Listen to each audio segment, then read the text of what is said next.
Hello viewers, this is শিমুল হোসেন। তো চলে এসেছি আরো একটি নতুন ভিডিওতে। আজকে আছি বাংলাদেশ সামরিক জাদুঘরে।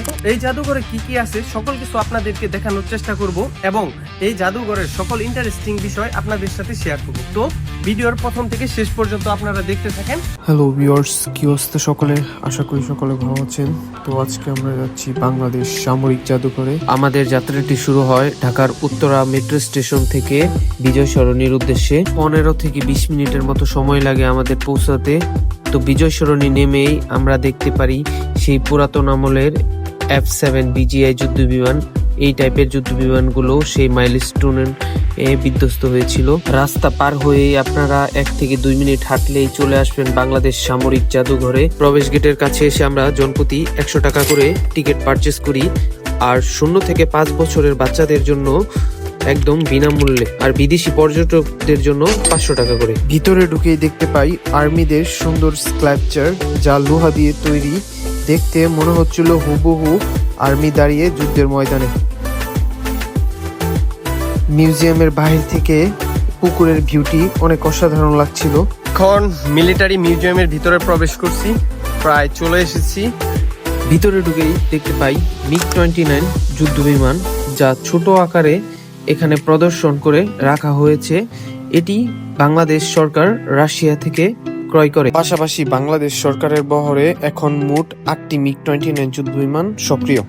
আমার পিছনে যে বিমানটি দেখতে পাচ্ছেন, এটি হচ্ছে MiG-29 এয়ারক্রাফট এবং বাংলাদেশের বহরে এটি বর্তমানে চলিতেছে। এটি সর্বোচ্চ ফাস্টেস্ট এয়ারক্রাফট। এখন যে পোশাক এবং অস্ত্রগুলো দেখতে পাচ্ছেন, এটি হচ্ছে পলাশীয় যুদ্ধের সেই পোশাক। আর আপনারা তো কম বেশ ভালোই সেই পলাশীয় যুদ্ধের ব্যাপারে জানেন। আর এখন যেইগুলো দেখতে পাচ্ছেন, এটা হচ্ছে পলাশীয় যুদ্ধের সেই রোডম্যাপ, যেভাবে তারা যুদ্ধ পরিচালনা করত। তারপর দেখতে পাই আর্মিদের স্ক্ল্যাপচার এবং তারা কি সুন্দরভাবে ক্লাইম্বিং করছে। আরও দেখতে পাই আর্মিদের ব্যবহৃত বিভিন্ন অস্ত্র সরঞ্জাম, যা যুদ্ধের ময়দানে তারা ব্যবহার করে। আরও একটি কর্নারে গিয়ে দেখতে পাই বিভিন্ন ধরনের নৌকা এবং নৌবাহিনীর প্রদর্শন করে রাখা বিভিন্ন যুদ্ধ জাহাজ, যা বাংলাদেশের সমুদ্র সীমা নিরাপদ রাখে। তারপর চলে যাই আর্মি কর্নারে। সেখানে আমার কাছে মনে হচ্ছিল কোনো এক ব্যাটেলের ভিতরে আমি প্রবেশ করে ফেলেছি। একটি যুদ্ধের ময়দান কেমন হতে পারে সেটি প্রদর্শন করে রাখা হয়েছে। টপ ফ্লোরে গিয়ে দেখি বিভিন্ন ধরনের রাইড আছে। তো আমি অভিজ্ঞতার জন্য একটি রাইড বেছে নিলাম। আমি বেছে নিয়েছিলাম প্যারাগ্লাইডিং। তো আমাদের টিকিট মূল্য ছিল জনপ্রতি 100 টাকা করে। তো টিকিট কিনে আমি প্যারাগ্লাইডিং এর জন্য প্রস্তুতি নিচ্ছিলাম। তো প্যারাগ্লাইডিংটি ছিল আমার সর্বমোট 10 মিনিট। সুন্দর একটি অভিজ্ঞতা হয়। বেরিয়ে আমি দেখতে পাই একটি মিসাইল ফায়ারিং এর ডিসপ্লে। সেখান থেকে আমি মিসাইল ছুটতেছিলাম, খুবই ভালো লাগছিল। মনে হচ্ছিল একদম লাইভ মিসাইল যেরকম। বিভিন্ন কর্নার ঘুরে ভালোই লাগছিল।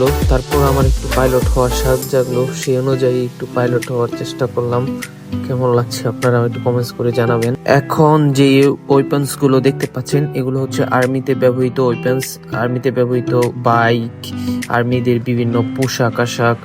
তো মোটামুটি ভালো অভিজ্ঞতা হচ্ছিল এবং আর্মি যে ডিসপ্লেতে দেখা হচ্ছিল তাদের গৌরবময় ইতিহাস ও সংগ্রামী জীবন। তো মোটামুটি ভালোই অভিজ্ঞতা হচ্ছিল, আর পাশাপাশি আমরাও নতুন কিছু জানতেছিলাম। এখন যে গাড়িটি দেখতে পাচ্ছেন, এটি জেনারেল উসমানীর ব্যবহৃত গাড়ি। তিনি মুক্তিযুদ্ধের সময় এবং বিভিন্ন অপারেশনের সময় তিনি এই গাড়িগুলো ব্যবহার করতেন। আরো দেখানোর মতো অনেক ইন্টারেস্টিং জিনিস ছিল, যা এই ছোট ভিডিওতে দেখিয়ে শেষ করা যাবে না। তারপর আমরা জাতিসংঘ কর্নার ঘুরে বেরিয়ে যাই।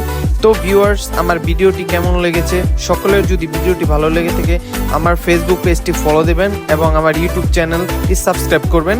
দেখা হবে নতুন কোনো ভিডিওতে, নতুন কোনো স্থানে। ধন্যবাদ সকলকে।